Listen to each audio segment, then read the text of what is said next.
Winning at sports and at sports broadcasting means changing things up. Just like La Quinta Inns and Suites is changing up their look. A renovated lobby that's so contemporary it even makes Golic look cool. Yes, it does. And a totally updated fitness center that even has Wingo feeling like a workout. I'm ripped. Plus plenty of comfortable spaces to hang out. Yep, this La Quinta look definitely has a vibe of victory. So you can just relax, refresh, and get ready for your next big meeting. Prepare to win at business with La Quinta Inns and Suites. Book now at LQ.com.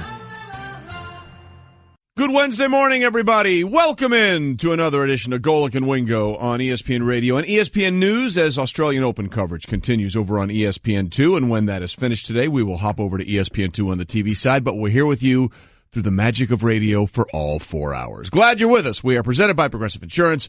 All phone guests will join us via the Shell Pennzoil Performance Line. Trey Wingo, Mike Golic, and the Lumberjack is here. If you're watching us on ESPN News, Mike Golic Jr. apparently just got back from chopping some wood. Yeah, you know, the Brawny Paper Towel Man and I just finished up our presentation at the annual conference of balding white men, so it was a good time. I don't think the Brawny Paper Towel guy is balding. I mean, he's bald. He's come on home. I understand that. That's been the battle cry from Bomani Jones for me for a while now. And at one day I'll listen. Is he really not bald? No, I'm thinking of Mr. Clean. Right away, this is a terrible start. The Brawny Paper Towel Man is a rugged looking. And he is extremely hirsute. He is handsome. And he's got hair like me. Yeah. Yeah. Quite honestly. I can't decide. We're looking at the pictures right now. I can't decide if I like mustache Brawny Paper Towel Man better or clean shaven. A couple different, but yeah, you were thinking of Mr. Clean, the clean. When are you going to shave your head? When is that going to happen? When are you going to go full Van Pelt? When it's ready. Yeah. Yeah, I'm not ready to be publicly mistaken for Van Pelt and end up on his segment on on the late Sports Center. That's going to be a humbling moment for me as a 28-year-old. And I must say, as someone, we're very close to the same age. Your inventory is impressive. Strong. The two people that I've known that are my age or close to it that have the best inventory are you and Stink. Yeah. I mean, some good hair. That's some solid hair. Does that bother you at all? Because his inventory is strong, and clearly that was not passed along. The comparison bothers me more than anything because every time we're together, and listen, I mean, like I'm sure you and Chappie love when you guys can do things together, and people like to document it with pictures. The problem is anytime the picture ends up anywhere public, I always get the comment, "Why do you look older than your dad?" Yeah. I don't know, guys. I don't know. I didn't choose this life. I didn't wake up one morning and said, "You know what would be cool? My male pattern 20s? Baldness would be awesome." You know what would really help me with the ladies in Central Connecticut, which is already a bustling metropolis for singles? Let's start going bald. That seems like a great idea. Wow, boy, we got going off of Mr. Negative, didn't we? That escalated quickly, as they said. I did not see that coming. Somebody needs a break already. Sorry, you guys can't tell. This is deeply personal. Yeah, you think? I think you're handling it really well. Well, it's all my fault. I poked the bear. You really did. Kind of like the Jacksonville Jaguars poking the bear with the Patriots. Just wanted to get the reaction out there. Blood's flowing early, that's for sure. It is. Well, listen, it's hump day. We got to find a way to get through this, to get closer and closer to Championship Sunday in the NFL. And here are some of the guests we've got coming up for you today. Lane Johnson of the Eagles, they're all-pro right tackle, will join us. And, of course, he was one of the instigators of the dog mask. He wore the dog mask. Chris Long, did you hear? They sold out on Amazon. It was restocked, and they're going to sell out again. How great is that? I can't wait to see all the dog masks coming up this weekend. For those that don't understand the story, the Eagles, despite being the number one seed, are going to be an underdog for the second straight week. They were an underdog against Atlanta, and now Minnesota comes. They're an underdog there. So they're like, hey, we were 13-3. We have the number one seed. We were the best team in the NFC, and now we're the underdogs. Fine. So they're embracing the underdog scenario. My only hope is that when Lane joins us at 7:05, that he's doing the interview while wearing the dog mask. Be a little muffled, though, wouldn't it? I'm all right with that. I'm all right with that. My only hope is that we could somehow barter. I will donate any amount of money to any charity he chooses if he plays one snap with the dog mask on. Probably not going to happen. That's fine. I can dream. Good thought, though. It is, and it's a good way for you to look like you're really caring and giving when you know there's no way it's not going to happen. Exactly. Yeah. Listen, I'd say the Stugotz is strong and all. That's not a humble brag, but it's certainly a way to get around actually having to pay money. So I respect that. Damian Woody will join us in studio at 8:30. Adrian Wojnarowski, our ESPN NBA insider, will join us with more details about the breachgate with the Clippers. The investigation that's going on now. Yeah, there is an investigation. The hammer's going to come down hard. Of course I don't think there's any doubt about that. With some of the Rockets did get back into the Clippers locker room by using Chris Paul's secret access as a former Clipper, knowing how to get in there through a back channel. Wow. And by the way, Chris Paul's the head of the NBA Players Association. Yes, he is. Isn't he right? So there's going to be some ramifications. Yeah, that's there. probably not something he should be leading the charge to, right? Probably not the best look in all this. I enjoyed J.J. Redick, another former Clipper, said, I feel like I need to do an emergency podcast and explain to everyone the inner workings of the passageways in the Staples Center. So we've got everyone coming out of the woodwork to give us the in-stadium diagram of the back channels there. Did not know that was going to be a thing next week. Nope. Sometimes you just wake up and things fall in your lap. And then at 9:30, the new head coach of the Oakland Raiders, John Gruden, will be here. Be good to talk to him. First time talking to him on the show as a coach again. Yeah. And I'll be interested. You know, obviously trying to bring the Raiders back. They were almost there 2 years ago, but I wonder how long he's wanted to come back to coaching and was just waiting maybe for the right situation. And this obviously presented itself. That to me will be interesting because every year his name was brought up, but I wonder when he really started thinking, I want to get back into this. I think every year that he's been beating college quarterback prospects with pool noodles at the FFCA, when you're down there and you've made that your niche where you get to bring these kids down and beat them with pool toys, I feel like that's a clear cry for help that I really still want to be doing. Want to get back on the field, huh? Yeah. Well, it seems like with all those guys, it's just a matter of when. Yeah. I mean, Herm, was out forever. And I remember him saying one day to me, Trey, I just want to feel the grass under my feet again. I was surprised a guy like Jimmy Johnson never had gotten back into it. I thought he would, but he didn't. And, you thought after a certain amount of time they would just say, well, I've been too long out of it, not ready to do it anymore. And I thought Herm and Gruden were kind of getting into that area, but obviously not, since they're both coaching right now. Yeah, when Eric Mangini was doing NFL Live with us, and he was enjoying it, and he was talking about how he's with his kids, and it's great to see them every night and go to bed, blah, blah, blah. And then he went somewhere, and he was doing some coaching with somebody, he had the clicker in his hand. And he said, Trey, I felt like it was the missing finger that had been out of my hand, having that clicker back and forth. So it's like he was jonesing for a hit. You know what I mean? Well, Gruden now gets to see his son, who works, I believe, in the strength staff with the Washington Redskins. Yeah. So he sees him on the sideline all the time, and I'm sure gets some sort of envy in that as he's hearing stories from inside the building. And Deuce Gruden. You start to feel a little bit left out. I mean, there's no feeling quite like being in it, and I'm sure as plugged in as John still is in NFL circles through that time, there's no substitute for being on the inside of the machine. Oh, when he finally gets to sit in the big seat again, that had to feel really good for him. Yeah, so we're looking forward to talking to John. Obviously, there's a lot to get into with him, with that transition and what it means to him, what the plan is, because the expectations are high, like his new tax bracket. Yeah. So hero at the bank. Those come with expectations. You know what? The old tax bracket wasn't too shabby either. But you know what? The higher the better in that scenario. So good for John. We're looking forward to talking to him. That'll be 9:30 Eastern. John Gruden will join us. But let's start, as we do most days, with... It's time for... Off the Top. Whether you like it or not, it's just beginning. With Golic and Wingo.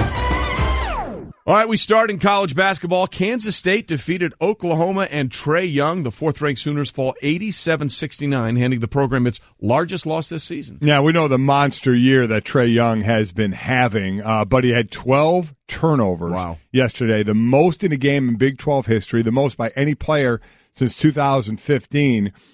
He did have 20 points, but he had just 6 assists. Oklahoma's 0-3 this season when Young has 6 or fewer assists, and 14-0 when he has 7 or more. So still got his points, but a high turnover game for him. Interesting stat, though. This could have actually been worse. His first 2 turnovers led to 4 Kansas State points, but after that, no points off his final 10 turnovers. Right. So just a guy that it looked like over the course of that game got worn down. Really sloppy effort overall from Oklahoma in that game. One brief stumble and a bump in the road for them, but still nonetheless some stuff that is very correctable to go forward with. Yeah, it definitely is. And Trae Young, listen, it's not like this was a one game, the amount of turnovers was a lot, but he's averaging a Division I high 5.2 turnovers per game. The last player to average at least that many turnovers for a season, you're going back to 2006, 2007, Iowa State's Mike Taylor. So listen, his usage though is one of the highest that's been in years. Yes. So when that's going to happen, he's going to score points, he gets assists, he's going to turn the ball over. You take some of the bad with the good when the good is that good. His good clearly outweighs the bad. And every once in a while you have to remind yourself, he's an actual freshman. Yeah. You know what I mean? How about it? You see him play so well, and you think he's, a senior. Of course, if he was a senior, he wouldn't be in college the way he's playing. That's exactly right. I mean, this one-and-done era. But you have to remind yourself, oh, my God, this kid really is only a freshman. Look, the turnovers, I'm sure they'll fix. It was a bad night. He'll move forward. Happens. But every once in a while, Trae Young appears to be human, and we certainly saw that last night. Off the top. Meanwhile, speaking of inhuman, how about the role Anthony Davis is on, right? Had the huge game in the comeback win over the Knicks. Now 45-16 Tuesday as the Pelicans won in Boston to snap the Celtics' 7-game winning streak. Yeah, he had that amount, at least 45 points and 15 rebounds for the second straight game. Second time in his career, he's had at least 45 points and 15 rebounds in back-to-back games.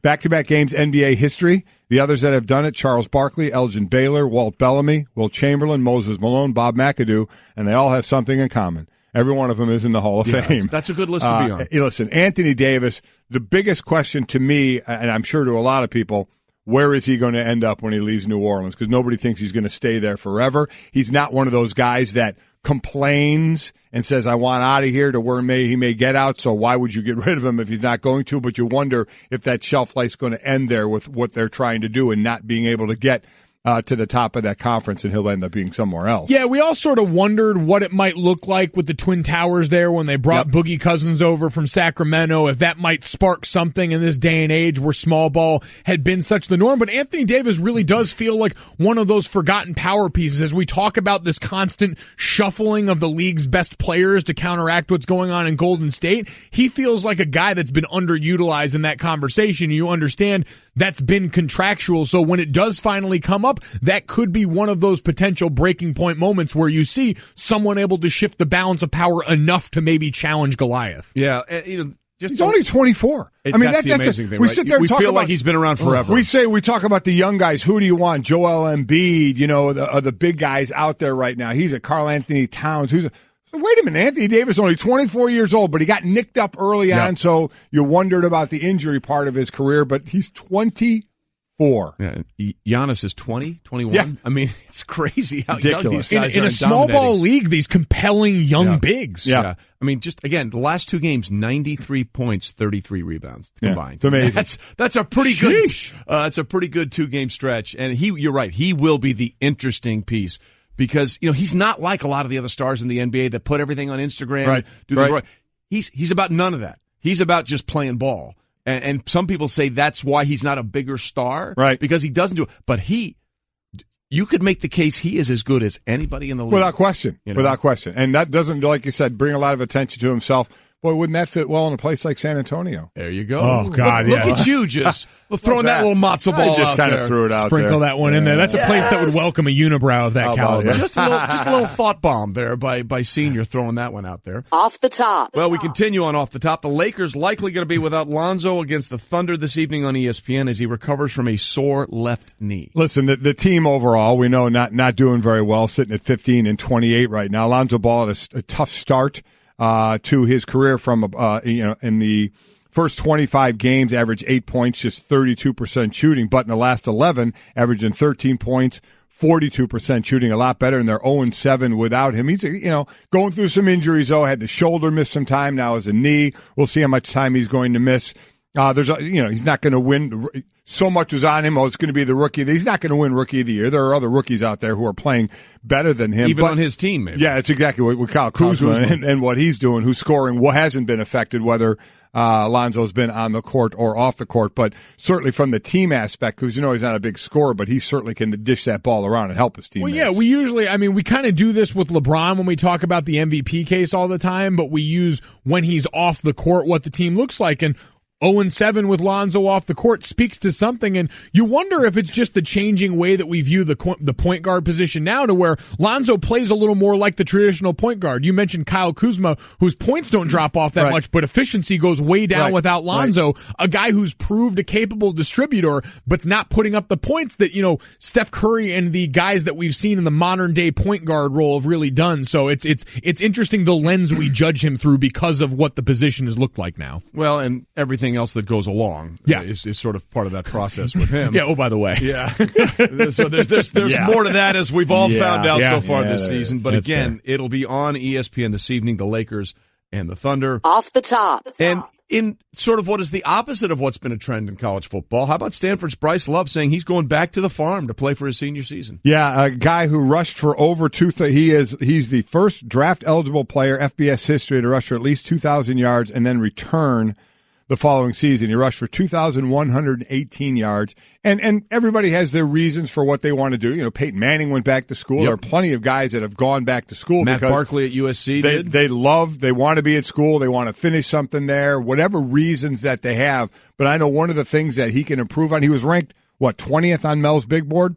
You want to improve that, and I'm going to tell you where. And you know the running backs of today, Mike. He rushed for over 2,100 yards. He had 6 receptions. They need to work that into the offense, make that part of his game. It not only, I think, will help Stanford, but it certainly will help his draft stock to go even higher. Not that that's Stanford's responsibility to do, but I think for the good of their offense, that's the biggest thing he needs to work on in the offseason, is because there's a reason he wasn't out there. So he's got to make it a reason to put him out there to catch the ball. Well, yeah, and it's not like it's something that's foreign to their offense. Right. I mean, that was a huge part of it with Christian McCaffrey there and all the all-purpose records that he broke. So you know that if it's something he's capable of, it's something that they can work into the offense. And listen, for him, 20th on the big board there, we understand this is a deep and talented running back class. Right. So you look at next year and no Saquon Barkley, no Darius Geis, no any of those names that he has to potentially compete with. I'm not sure what the underclass running back group looks like, but he could very easily be at the front of it in a time where running backs are going in the first round again. Exactly right. Yep. Well, that's the interesting thing here is that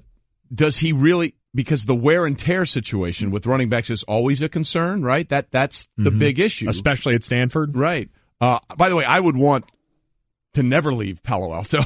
Yeah. You guys have been there, right? I mean, it's just it's beautiful. He had, by the way, wear and tear, he had 263 carries this past year, and certainly he'll get I would say he'd get that again coming up next year. Obviously, he had one because McCaffrey was there the year before, but so he'll get another big load of carries and hopefully 20, 30 some catches as well, and become that'll become more an efficient part of his offense. Yeah, and he's the third player, by the way, in Mel's top 20, including those 2 defensive players from Clemson, Christian Wilkins and Farrell.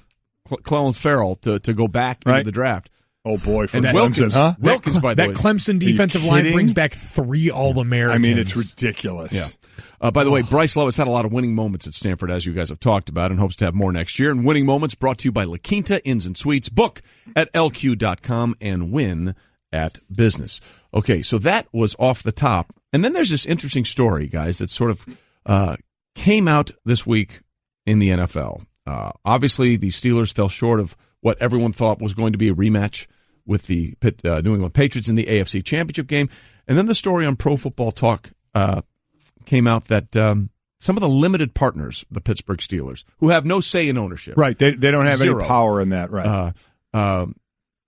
Are sort of leading a charge to talk to Art Rooney, who they have a pipeline to him, the owner of the Steelers, that they think Mike Tomlin's time at Pittsburgh is up. And perhaps there should be a change at the head coaching position.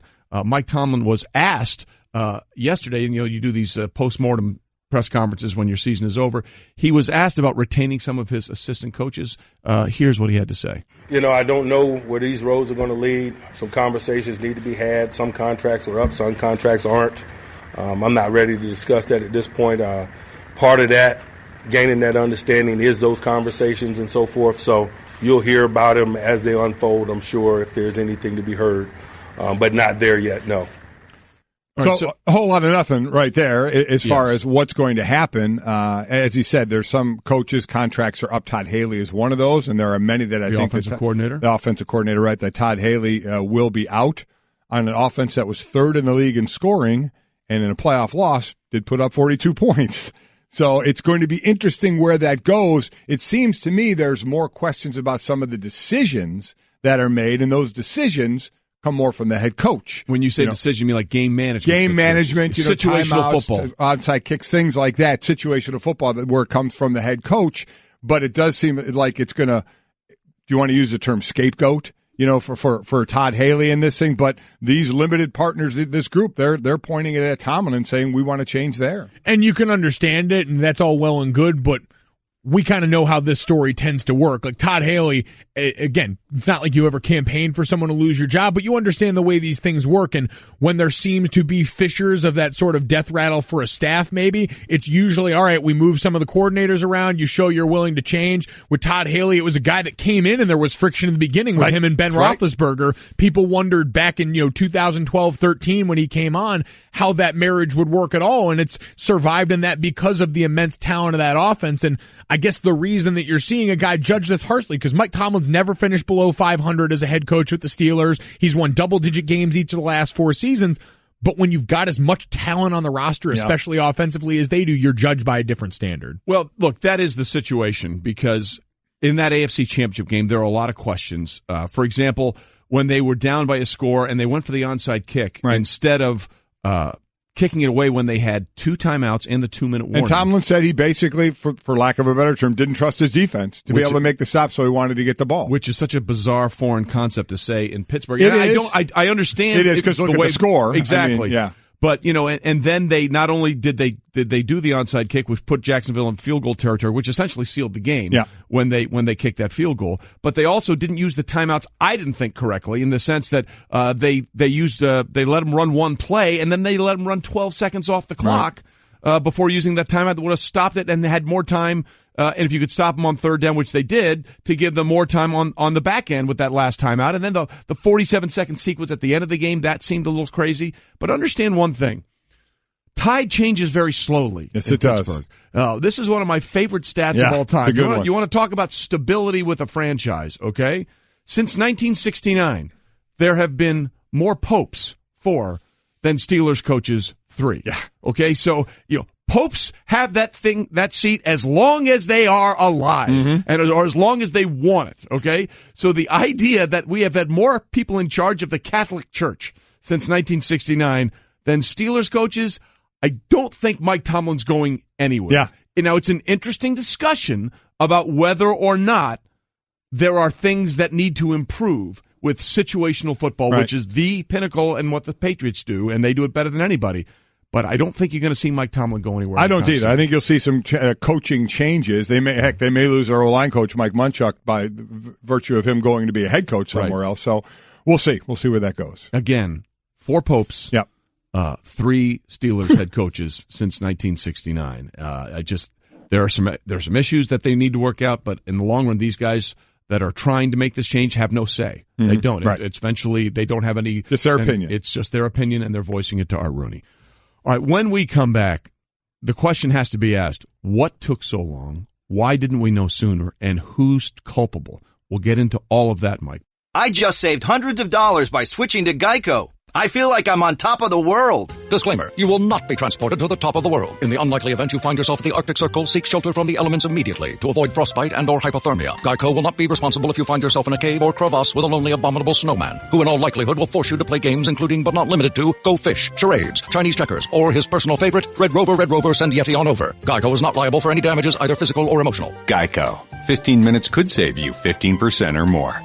Victims continue to make statements at the Michigan sentencing of Larry Nassar. Prosecutors expect 98 women to speak or submit written statements this week. Nassar, 54, pled guilty to 10 counts of first-degree criminal sexual conduct in November. The Michigan Attorney General's office has asked for 40 to 125 years for his sexual abuse.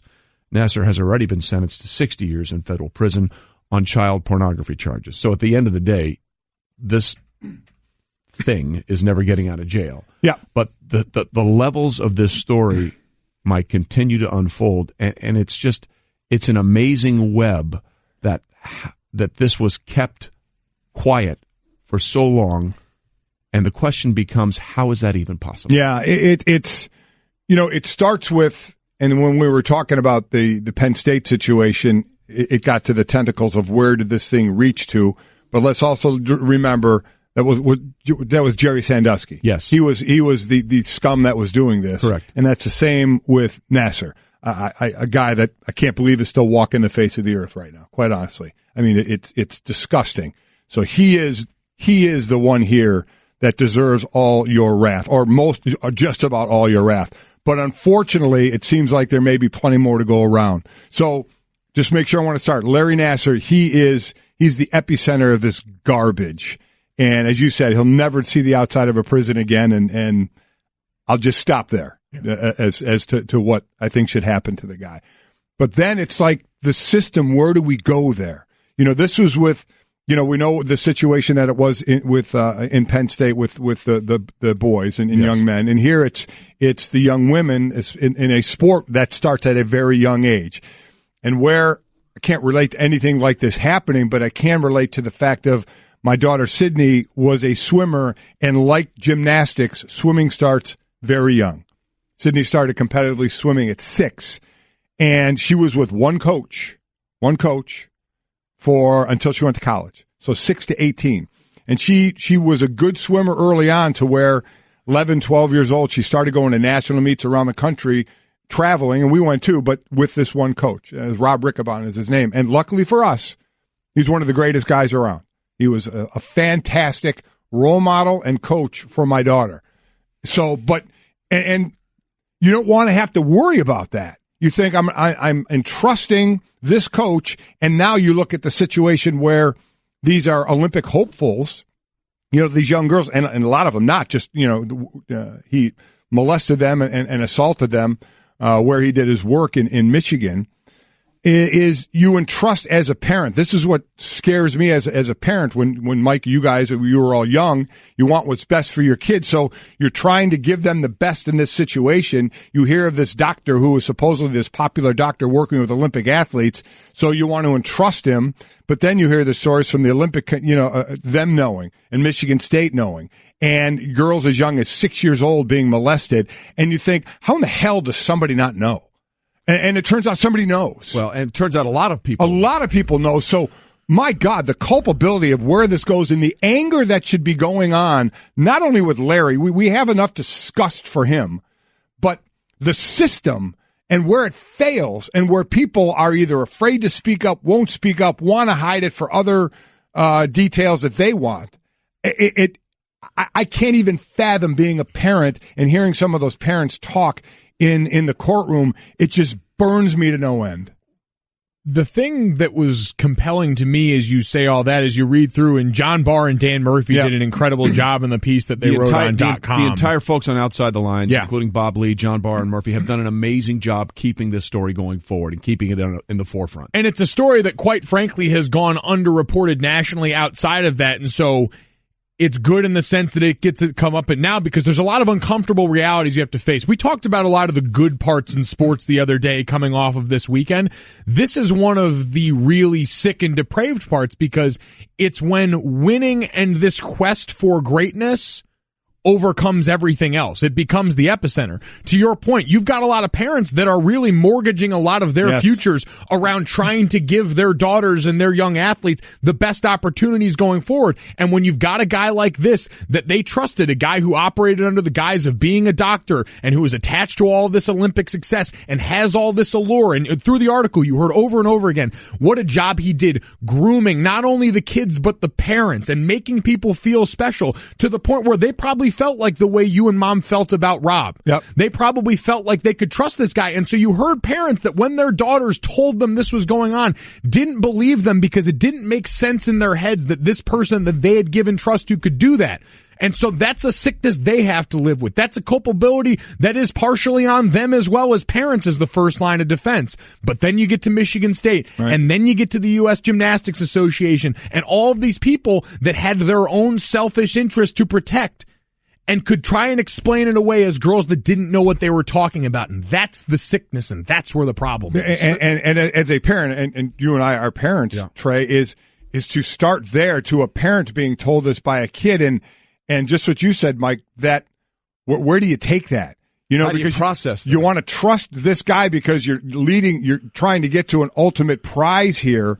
But I mean, it's your kid. And again, while I had a daughter growing up and competing early, never in this situation to even know how to comprehend them coming to me and saying, this guy is molesting me. Yeah. And what do I do with that as a parent? And then you're right. You get to the school, even the police departments who are getting police reports and not doing a damn thing about it. There's a whole lot of people that are going to be looking in the mirror, maybe looking further in that of where this thing goes of culpability. And that's the question that's being played out right now. Again, it is a 4-day sentencing hearing, which started Tuesday, where all these women are either submitting their written comments or speaking directly to Larry Nassar, and they're trying to find out because Allie Raceman said she was told to stay quiet. Right. Michaela Maroney can't speak here because she was paid, right. I believe, $100,000. No, she was paid $1.25 million. $1.25 million, but faces a $100,000 penalty right. if she discusses this. So that tells you that people knew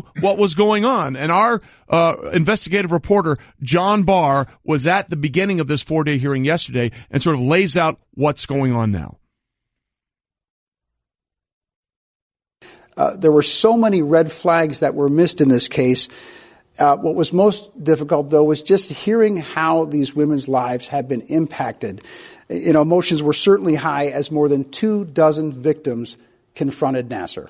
And then there's the issue of his sentence. He could get 25 to 40 years, but we know that the Attorney General's office is asking for 125, 1 year for every police report that was filed up until recently, although that number is now at 135. Think about that. 125 police reports were filed. The numbers in this are staggering. Yeah. These are, and each one of those, they said they wanted a year for every police report, essentially a year for every life that was altered throughout all of this. I mean, to the point we keep coming back to, you hear all those numbers and you realize so many people had to fail and look the other way for this to happen. And this is the danger. This is what happens in sports when winning and glory and accomplishment becomes so paramount that we become really willing in a lot of different senses. There are a lot of little small things that lead up to a big moment where we are constantly willing to disregard humanity along the way in the quest for something that we deem greater in all this. And how do you counteract that? How do you make people and hold them accountable in that system? It becomes the infuriating part. Well, that's the problem, and that's the thing that will be dealt with going forward because the scope of this thing is almost hard to fathom. Well, the lawsuits out there alone, and then obviously what's going on Michigan State, on the Olympic Committee, and these are all people that have a stake in something else. And at the end of the day, listen, I hope if those people that are found to have known and did nothing, I hope everything they deserve coming to them comes to them. The one thing that's got to be, as a parent, and this has got to be so tough to deal with and live with as a parent, if your kid told you something happened and you didn't do anything, and you tried, and I don't know those situations, and I don't know why, because I've never been in them, but obviously we've been told that parents were told, and some didn't do anything. Others did try to report, and the reports went on deaf ears as well. It is just an all-around horrible, horrible situation. You feel worse, obviously, for these young women, some of which, I know at least one of which took her own life because of this. It's bad, and, man, you hope they can root it out of where this system failed and take care of it. This can never happen again. Let's be clear about this. It can never happen again. And at the end of the day, this is what has to happen. Whatever allowed this to continue for this long, whatever structure was in place, has to be wiped off, cleaned off the face of the earth, and make sure that safe valves and safety measures are put in place to make sure this sort of overwhelming scope can never be talked about again, because there's no reason for this to ever go on. Coming up, you'll hear from an Olympic gold medalist, a victim of Nassar's, who says that she and her mother told people working with USA Gymnastics and nothing happened. Time for a little bit of Straight Talk, and you're going to hear it here from Allie Raceman, no doubt about it. Straight Talk Wireless, nationwide coverage on America's largest, most dependable 4G LTE networks. Okay, so as we're continuing here on Golic and Wingo, we're dealing with the 4-day sentencing hearing of Larry Nassar, who has already been sentenced to 60 years in jail, but pleaded guilty to 10 counts of first-degree criminal sexual conduct in November. But now they're going through another hearing where the prosecutors are looking for up to 125 years in jail added onto his sentence because of the things that he did to so many of people, the young girls with the USA Gymnastics. Allie Raceman, one of the most popular gymnasts in recent memory, was on Outside the Lines and spoke about her experiences.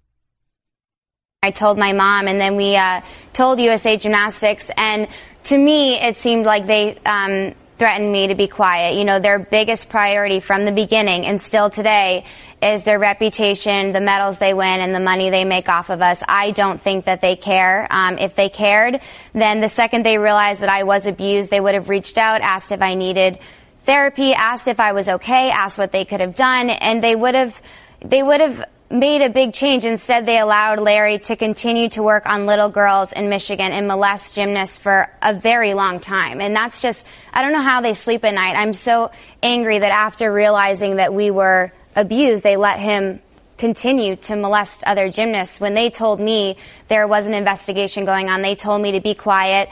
And I thought that they were doing the right thing, and I didn't want to tip off the investigation. I trusted them, and I shouldn't have. You know, it's a situation where everybody can read up on and get all the information you want on it. We certainly can't cover it all right here. I'll say this to end this particular segment on it. To me, is for those that were culpable and knew and didn't do anything, whatever legally can happen to them, I hope happens to them. Whether it's a school, whether it's an organization, a police department, anybody that hid it or didn't do what they were supposed to do. Now, I hope the full extent of the law can come down on them for that. For those where that's not going to happen, but you know you could have done something and you didn't, man, to look in the mirror, I mean, to me, has got to be one of the hardest things to do, that you let some scumbag do something like that and get away with it. Punishing the people involved in this is the right thing to do, and you hope that for the young women that were victims in all of this, that it gives them some semblance of peace amidst a life that has had to include a lot of hell. The thing I worry about going forward is going back to what you said, Trey, the idea of eviscerating the current system and creating an environment to where this is no longer possible. We said that after Penn State. We said that after Baylor. At what point do we acknowledge that the environment around sports, where there is so much at stake, breeds places where this can happen? And until we address the way that we all view that as individuals throughout that system, no matter what fail-safes we try and put in place, when personal accountability gets trumped by this desire to have success at these organizational levels, we leave ourselves open and vulnerable to stuff like this, and you just pray to God that you can keep it from happening on the scale again. Well, that's the whole thing. Look, and what happens going forward is going to be the most compelling and interesting part of this for me, because according to the great job that John Barr and the folks at Outside the Lines and Murphy have done, USA Gymnastics never informed Nassar's employer at the time, Michigan State, about the circumstances surrounding his resignation, and he continued to treat patients in Michigan until he was fired by the school in 2016. So the tentacles going forward, you know, in any situation like this, no matter, it's who knew what, when did they know it, and what did they do when they knew what was happening. And that's going to be the thing going forward. And you know what's going to be hard about this, the whole system changing and everything we're talking about, is the end of it. I don't care what system you're in, there are human beings running it. Yep. And these human beings will have different agendas, unfortunately, than the safety and well-being of people. I said, by the way, on this scale, it shouldn't be at all anymore, right. But obviously as rampant as this was is terrifying for the many reasons we've covered. Absolutely. And that was the Straight Talks, brought to you by Straight Talk Wireless, nationwide coverage on America's largest and most dependable 4G LTE networks. Golic and Wingo on ESPN Radio and ESPN News. We are presented by Progressive Insurance. All phone guests will join us on the Shell Pennzoil Performance Line. Coming up. No easy transition. Listen, there just isn't. There isn't. You know? When we come back, we'll focus on what's going to happen this Sunday, Conference Championship Sunday. A lot of people say it's the greatest single day in the NFL season. I agree. The chance to go to the Super Bowl. And we'll talk to a player who has that opportunity and is making sure his team is respected. That's coming next. Stay with us on Golic and Wingo. We'll be back. Hello, I'd like to deposit this to checking. Fate is a fickle master. What? The future is uncertain. Okay, and what's my account balance? The horizon is cloudy. I see a long, treacherous voyage filled with great peril. Look, can I just get a deposit slip or something? A fortune bank teller. Surprising. What's not surprising? How much you could save by switching to Geico. I see a yellow-eyed serpent and a low APR. Geico. 15 minutes could save you 15% or more.